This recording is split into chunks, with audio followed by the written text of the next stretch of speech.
è che l'uomo è sempre vissuto con la guerra. Men have always lived with war. Even nowadays, while we're speaking, somewhere in this beautiful planet there is a war, or maybe dozens in this very moment.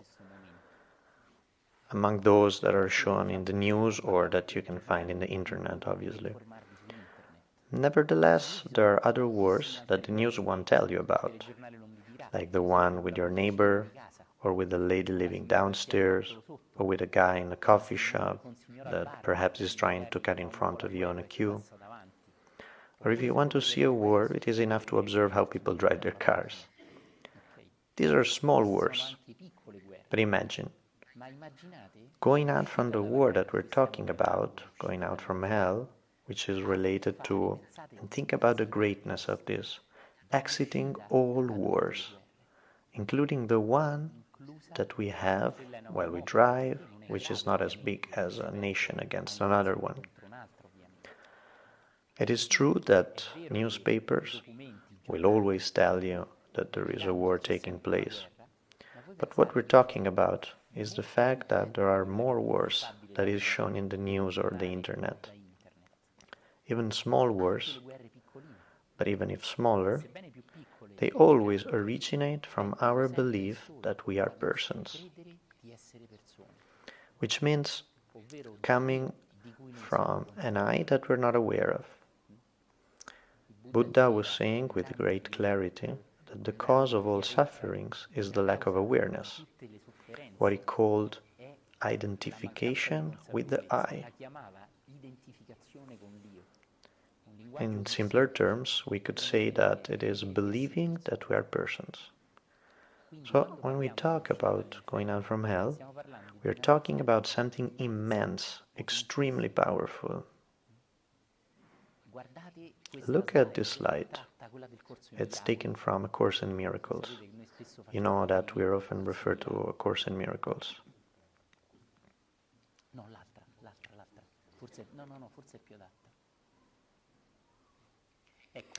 So, before we read it, I want to remind you that Virgilio, we will read about going out from hell, but sometimes we will also read some canti from Dante's Inferno.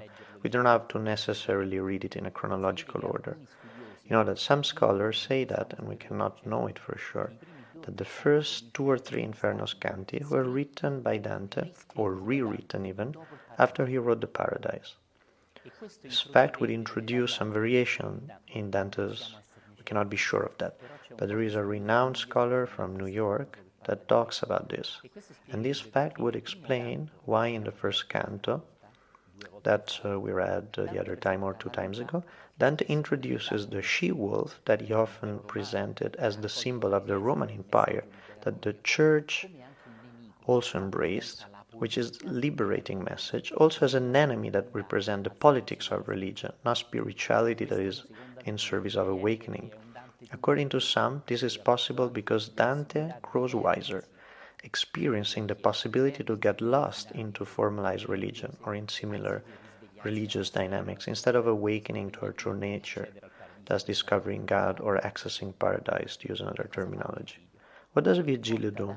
He takes Dante into every circle of the Inferno. But what should Dante do?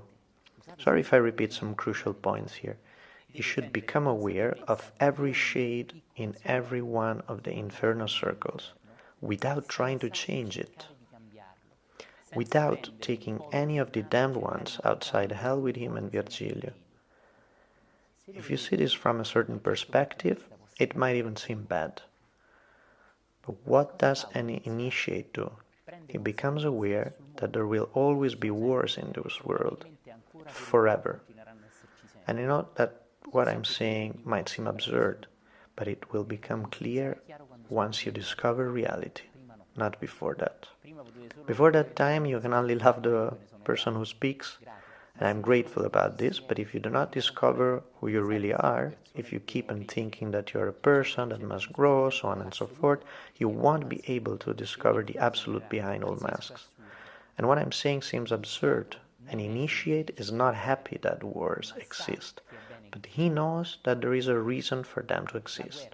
War, I also said this another time, or the various inferno circles, both inner and outer wars. Thus, war in a broad sense, as we said. If no war existed, there would be so many incarnated souls on earth that would not be able to evolve.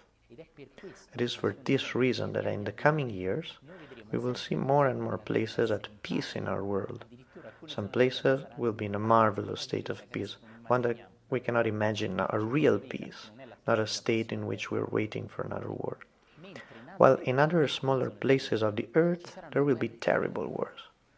In some other smaller places there will be terrible wars. It is not true that the whole earth should suddenly be at peace. An initiate knows that some individual needs to incarnate in this material level in order to experience war. Unless in those levels, between one incarnation and the other, they won't be able to evolve. We know and we have seen that esoteric tradition teach that in order to evolve, we need to incarnate. We do not take a physical shape only on earth, but I don't want to talk about this now. Anyway, if we do not incarnate, our growth is very slow. Sometimes it is necessary to be beaten up a little when we are born on this earth, for sure, until our state of consciousness is limited to that of a person. Those who gradually move, or suddenly move, to that level, where they can be beaten up more softly, or not even beaten, they cannot condemn those who still need that treatment. That beating is often provided by people fighting wars, which does not mean that they're inferior, not loved by God, but it means that, as stated in A Course in Miracles, there is nothing wrong in the creation, because the creation comes directly from God. Thus, not needing to see the mistake does not mean that everything is going well for me. I repeat it. Perhaps my personality wants a better world that is absolutely at peace. But if somebody needs war, who am I to say that these people are not worthy of incarnating on earth? If earth was utterly at peace, any entity between one incarnation and the other, we commonly say dead, but if someone is dead, let's say they are not incarnated. If any entity needs a war, with your nice desire of a peaceful world, you are somehow saying that that entity does not have the right to incarnate.